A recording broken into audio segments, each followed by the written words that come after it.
everybody's JakkalsFox. My name's Jackal, and welcome back to Minecraft. That's right, we're back into it. I have been waiting such a long time. I accidentally looked straight for my feet. Sorry about that.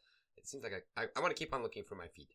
But yeah, welcome back to Minecraft. It's great to have you guys back here, and it's great to be having the opportunity to be able to do some things in Minecraft again after having to take 2 weeks off of YouTube because I needed to, focus a little bit more on my assessments. I still need to do an assessment, so yeah, but I also need to try and make sure that this video gets out because otherwise I'm not gonna have a video out next week. And yes, I could do another live stream, but I don't want to be doing two things are the same thing back to back unless it's Minecraft. But anyways, welcome back to Minecraft, and I've been busy in between episodes. You guys might realize that I am in F1 mode, and that's for a very simple reason, because I'm hiding what I did in between episodes.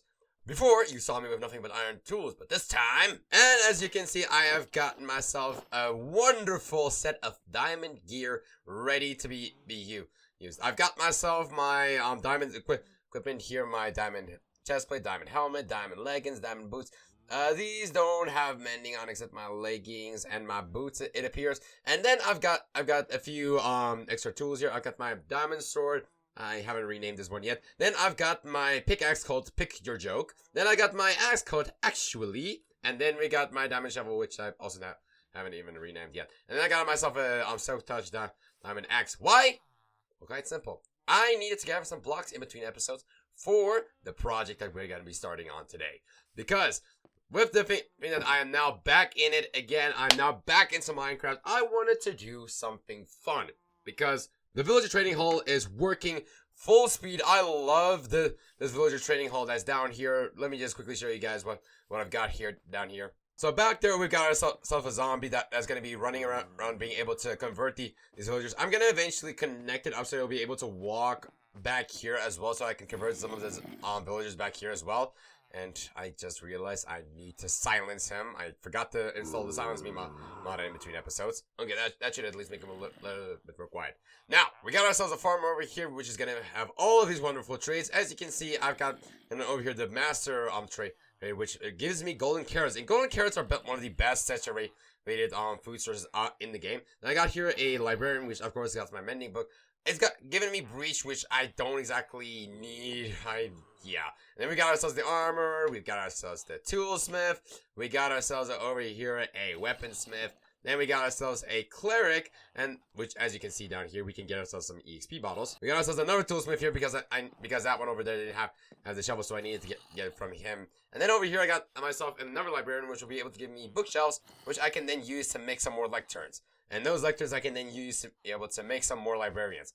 But that is everything that I did in between episodes. Now, what are we going to be planning for this episode?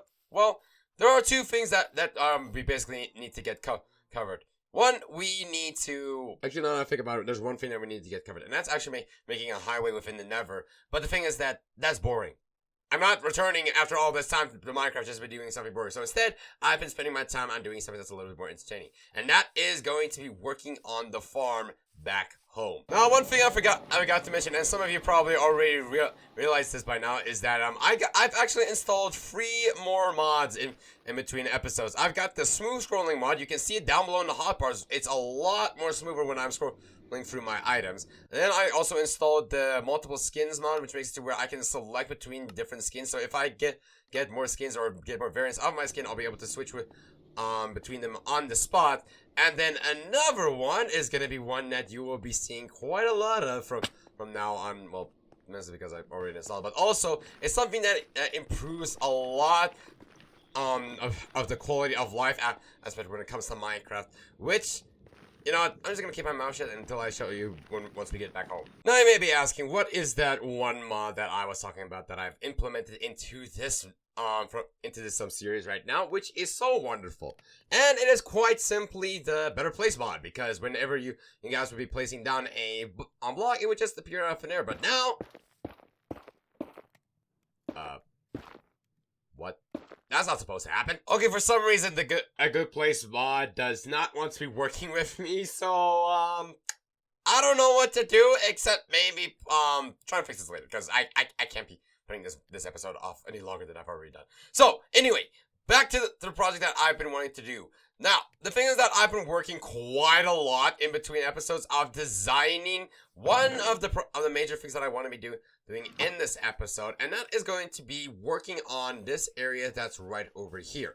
Now, there is still one or two things that I'm going to need to collect and work on before I start working on it. There is all of this over here that I'm going to be basically redesigning, and I'm going to be making it to where, well, I'm essentially going to be building a windmill right over here, as well as a pig pen right over here. But the problem is that I need to get a few things before I'm able to do that. One of those things is going to be packed mud. I did it.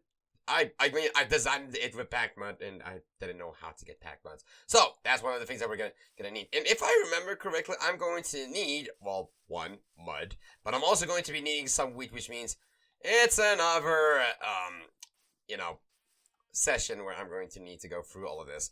You know, it's at this point where I'm beginning to think that maybe I should just get myself a wheat farm and just get it over and done with, because the amount of times that I'm gonna need some wheat, it's getting a lot. Quite a lot. But I also got some wheat right over here. Just remember that if you guys are enjoying this, then please do remember to hit that like button down below, as well as hit that subscribe button. It would really help out a ton. And also, put down some suggestions as to what you think I should be building next. You know, I just thought of something. Is there a way to perhaps make a automated pack mud maker?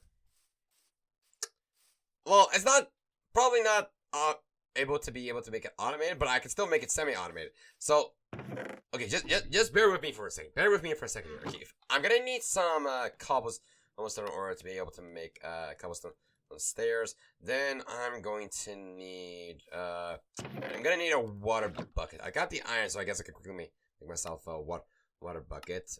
Get myself that bucket. There we go. And now all I just need to do is grab myself some water right over here, and then we're gonna see if this perhaps works or not. I really do hope it's gonna work. Okay, so here's the idea. Basically, what I'm gonna do is I'm gonna do this, then place this, and then I'm gonna waterlog this. Now, if I then make it to where I got myself my dirt, and then I place myself the water bottle here in my offhand. Let's just quickly grab some more dirt, just like this, and then if I do this. Oh wait, that's right. I need to do this. Oh, didn't mean to break that much. Okay, here is the idea. It doesn't work. Dang it! I was really hoping I would be able to make the water bottle waterlog. Okay, so that works, and then.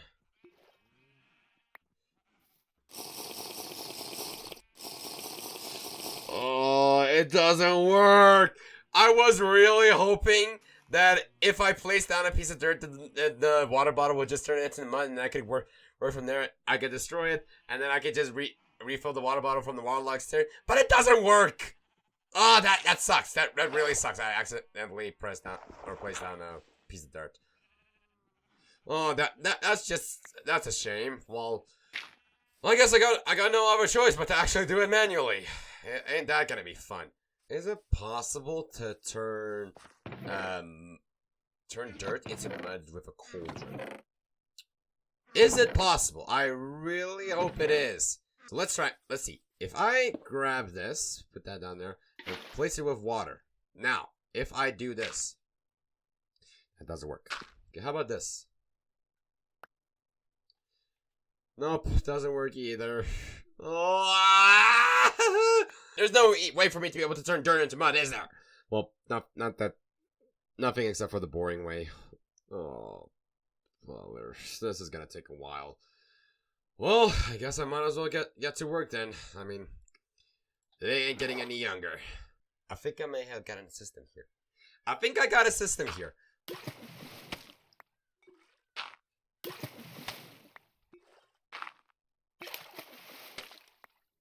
I mean, it's not the most efficient. The main problem is that the scroll wheel is gonna be a little bit of a thing. Although, oh dang it, there's no option to be able to switch the button that you scroll with. Okay, so I'm left with doing it this way. Okay, 52 pieces of mud. Chances are that's not gonna be enough. But look, if I planned out this video, then things would have been going a lot more smoothly. But then again, I did plan out this video And I'm still ending up realizing that there's a few things that I have forgotten because, of course, there are things that I've forgotten. I almost never.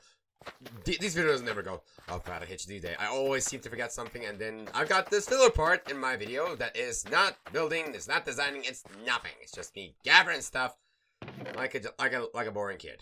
But I gotta say, this entire turning the extra seeds into wheat bone meal part, I forgot. I took the bone meal out of here to be making the bone blocks that's in my inventory. Why did I make bone blocks? Quite simple. I wanted to be able to. I wanted to bone meal something. Oh yeah, I wanted to bone meal some mushrooms. That's kind of one of the things I was working on in between episodes, because one of the things that I needed for the build was some mushrooms, and I got a mushroom farm or mushroom grower down here. Let me quickly show you. So right over here, I got myself a mushroom grower, and as you can see, if I press F, wait a second, have I showcased this mod in between episodes? I can't remember. I think I did, but I don't know. But anyway, I got a nifty little mod here that if I press F8, I'll be able to see all of this that will be able to show me at which level hostile mobs will be able to spawn. So anyway, this will be able to show you that nothing can spawn down here, which makes it completely safe. And then all I need to do is go into here. I need to take a brown mushroom, and then I need to place it right here in the middle. Now, can this also work for a red mushroom? Yes, it can. It doesn't need to be a brown mushroom alone. Now, then I just take myself the bone meal, and then I do this, got myself this, and then I just need to quickly grab myself my, okay, that's not my silk touch pickaxe. Let's just quickly do this. Now I've got my silk touch pickaxe, and then all I need to do is come all the way up to here, and then come all the way up to here, and then I can just start breaking this away. And this is how I was then able to get a bunch of mushroom blocks, and then these mushroom blocks are actually going to be part of the project that I'm working on for today. Actually, you know what? How about I do something that's a little bit fun? That pillager outpost over there, it's been there since the beginning of the series, and I have not once gone over there. And I mean, as far as I'm aware, those villager outposts, or pillager outposts, sorry, I keep on calling it villager outposts, it's not villager, it's pillager. Those pillager outposts, they're supposed to have some pretty good stuff in them. So I'm just gonna quickly rest, and then let's actually go and raid that place a little bit. I mean, I'm pretty kitted out. I've got myself my shield, I got my diamond equipment. I am ready to be bashing some heads in. And we are here, the place where the pillagers are, and look at them. These animations. Oh! Ow! Managed to hit me in my tush. Can you shoot through my shield? Nope. I'm gonna just go down there. Okay, I need to try and get around it, because right now, as things are, I cannot reach them.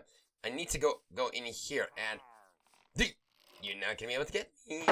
Okay, let's quickly help you out over here, Mr. Angol. Oh. Yeah, I knew it. Oh. There we go. Okay, so we're freeing over here, Mr. Angolum. I kind of need to help you out a little bit, especially with how I'm kind of farming your brother. So let's not be talking about that. Okay, are there any more pillagers around here? Well, we got some tents over here. We got a bunch of crafting tables. We got some pumpkins. Although I'm pretty sure I'm already sorted on the pumpkin front. AKA, I got pumpkins. I don't need to have more for pumpkin seeds. I hear them. Right over there. They're right over there. Come on. Okay, I just need to I hit it back up here. Let's see if I can. Okay, there's nobody up here, and we have got ourselves a whole bunch of junk. Are you serious? I did all of this for just junk. So, this place was kind of useless. It was just completely useless to me. I should not have come here. But then again, I did free the iron golem, so I guess that was all good. Okay, so I think I'm just gonna jump straight into it, because I mean, I'm just continuously worrying about if this video is entertaining or enough. So yeah, I'm not gonna be worrying about that. I'm just gonna jump straight into the actual video, because this video needs to get out this week if I want to be able to have a video up for this week. So I'll see you in the time lapse then. Enjoy.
You know what?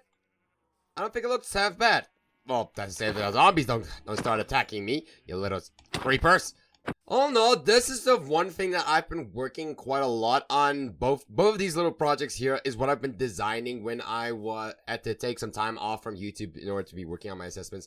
While I was working on my assessments, I was designing this, and I gotta say it looks very good now. It's actually in here in the actual world, and of course these zombies are coming to attack me. Now, why am I actually showing this in nighttime? Well, because I wanted to show that, hey, this place is actually properly lit up, and I just love how I incorporate these signposts into it. I do think that maybe I went a little bit overboard with the amount of signposts. I want to try and maybe in the future try and create some more natural light, and I wanted to get rid of this because I'm trying to make it to where I want to use as few torches as possible when it comes to lighting up this place. Unless maybe the torches actually fit into the theme, but this is what I managed to create with the lanterns and signposts. In the future, I do think that maybe I should try and put some trees around here. I will then have to get some glowberries as well, and they can help out with the lighting as well. But for now, I think this works well enough, or it works good enough.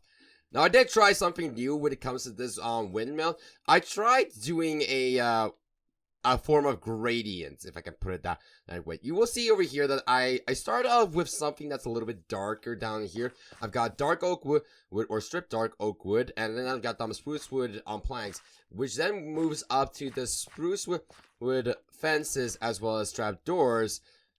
And these spiders over here are, well, the monsters are beginning to get annoying. Then I move up to the spruce wood stuff in order to be able to do the supports, while the oak wood is the actual walls. And I'm still keeping with the spruce wood up top, but then I switched over to a lighter brown, which is actually mushrooms. You can see over here that this pattern of the mushrooms, you can only get it when you actually have placed a mushroom block over here and destroyed it. Then you get this pattern here, and I really like the look of it, so I decided to use it actually for this windmill. And I just gotta say, I love the small details I managed to incorporate into this, especially something like this little balcony. I mean, it's small. You can come out here, you can get a little bit of view because some of the pictures that I got online for a windmill is what I managed to see that they had some balconies on. Then over here we got the wheel being turned, or we got the windmill turning this pole over here. I got signs over here that are supposed to be cogs, and over here we got these fence gates, that's what they're called, that are opened in order to be able to make it to where this looks like it is turning these fence gates that are open, but because this fence gate is currently in it, I decided to close it, giving it that kind of idea that this is currently in it. And then of course we can move down to here, and this is one of the parts that I love by the oh yeah, I forgot I incorporated these animations, but this is the thing that I really love. I love how I managed to put so much detail into this tiny space. We got ourselves the fence post over here that's holding up this. I've got two grindstones that are actually grinding away the wheat, because that's what windmills were used for. They were used to grind wheat in order to make flour. And small things like this, where it looks like it's actually practically working, is what I love. I love making it to where I can put small details into small spaces. That's the kind of building that I love to do. It's very difficult to do, but man, is it very satisfying when you pull it off. So this is what I managed to get, or what I managed to pull off when it comes to the windmill, and I'm loving what I got here. And then over here, I got my pig pen. I used a combination of soul soil, which is why when you see when I walk over it, I am moving extremely fast because of the soul speed enchantment on my boots. But I managed to use soul soil, packed mud. I used some tilled farmland, as well as path blocks and coarse dirt. And I gotta say, one thing that I didn't realize I could actually use for this was actually brown mushroom block. I didn't think that was gonna be useful, but hey, it actually had the right texture for it, or the right shade of brown, so I decided to incorporate it. And then back here, we've got ourselves our little pig stall, or place where the piggies can sleep. We got ourselves some wheat over there that they can eat. I don't think I need to put down a water trench around here, because I mean, they can drink from the water that's over here. So all I need to do is just basically move my piggies into here, and then I need to start thinking about creating some pens for my sheep and my cows, which I'm planning to put down there. Now, how did I make all of this? Well, that was a very difficult thing to do. Let me quickly show you. So this is basically a copy of my world that I made a while ago. This is where I went in order to be planning out the actual build. Look, I didn't just sit around and do nothing when I had those extra 2 weeks that I needed to take out in order to work on my assessments. I was actually doing some planning while I was doing that. Although I do want to reduce the amount of planning that I'm doing because it feels like I'm following a script at this point. It's not me actually exploring stuff. But anyways, getting back to it. This is what I managed to build in my off time. This is the windmill. This is the pig pen. It looks a little bit a different shape, but it's not that big of a deal. Now you will see all these lines that I placed down over here. This is what I used and actually make the grid, not the grid, what I used in order to make a grid pattern so that I could then see how I wanted to do the terraforming. And how does that help me? Well, quite simple. You will see when I go into here that I over here have made myself a map, and then all of this will be shown on the map itself. Now, all I did was I then took a picture of this, and then using a graphic manipulation program, or GIMP is the one that I use in order to be able to make my thumbnail. So I use that for this one as well. I went in there and I put in the distance between every single one of the blocks or grids, and it took me a lot of time out. Let me just quickly show you why. Now, over here is the picture that I took. Now, as you can see, all of these numbers that is right here represents the distance and as well as the color, meaning the different levels that it was on. And I had to input all of these by hand. That's right. I spent an absorbent amount of time on every single one of these to try and put in the distance for every single one of these blocks, so I know how exactly how far apart it was. And then using that grid pattern, I just basically wing the bits that were here in the middle. But this is basically how I did my terraforming. I would not recommend this to anybody. Like, please don't do this. This took me way too long to do. But if you do want to replicate this by making a grid pattern and then putting the different kind of carpets down, so you know what is the distance between two, don't do what I did. Because what I did, I placed every single one of those pieces of carpet down manually. Yeah, that took me a lot of time. So all I did was I took this, I would place it down, and yeah, you guys can also see I made a good place mod actually work. Turns out it was a resource pack that I forgot to put on. But getting back to the thing that I wanted to do, or what I wanted to say. So placing it down manually takes way too much time. So one thing I then began to realize, or what I thought about in between cuts, is that there has to be an easier way to do it, and I think I may have found it. Haven't tested it yet, so let's quickly see if it works. Let's try with something like this. Okay, so if I say / position 1, and then go all the way back to here, so in this case, it's now going to be my Z coordinates that I want to be keeping my eye on, and I want it to stay at around about 3. Okay, then go / position 2, and now if I say / Z set sand, then this will create a line of sand which will then fall down. And now because I have created this line of sand, all I need to do is grab myself an axe, a wooden axe, then go all the way down onto here, grab this, head all the way over to here, hit this, and then / replace it is yellow underscore carpet. And just like that, that will be creating the lines so much more efficient and so much easier. And all you need to do is just go and do the same thing for all of the different levels. So don't place it manually. We have now just tested, and we have seen that way would have saved me so much time if I actually thought of it beforehand. But I didn't. So with that, I think that's going to be a good place to end the episodes. I really do enjoy building and stuff like that, but oh man, unfortunately, responsibilities in real life keep you from doing the stuff that you love, don't they? I mean, I've got exams coming up. I need to start studying for it, which also does bring me to the next point. I am thinking of basically not going to be uploading any episodes in the month of October. Look, don't gasp, don't think that, oh boy, Mr. Foxtrot, Mr. Jakkal's career as a YouTuber is over. No, that's not going to be the case. What I am planning to do, though, is that maybe I'm going to be doing a weekly 1 hour to an hour and a half live stream every single week whenever it is during my my exam season, because then it takes out the amount of time that I need to spend on actually editing episodes, and plus it's not going to take me that long to be able to record the stuff for because I mean I've been spending more than an hour and a half on these two projects. Okay, so it's definitely going to be saving me some time, making it to where I can still do YouTube and I'll still be able to do some studying. So it's a win-win. But other than that, I think that's going to be enough for this episode. I hope you guys have enjoyed this episode. Please do remember to hit that like button down below. Hit that subscribe button, as well as turn on notifications if you want to be notified when my next video comes out. Look at one or two videos on screen right now if you want to see more from me this very second. And I hope to see you guys when the next video comes out. Keep loving yourselves, and I'll see you guys next time. Cheers!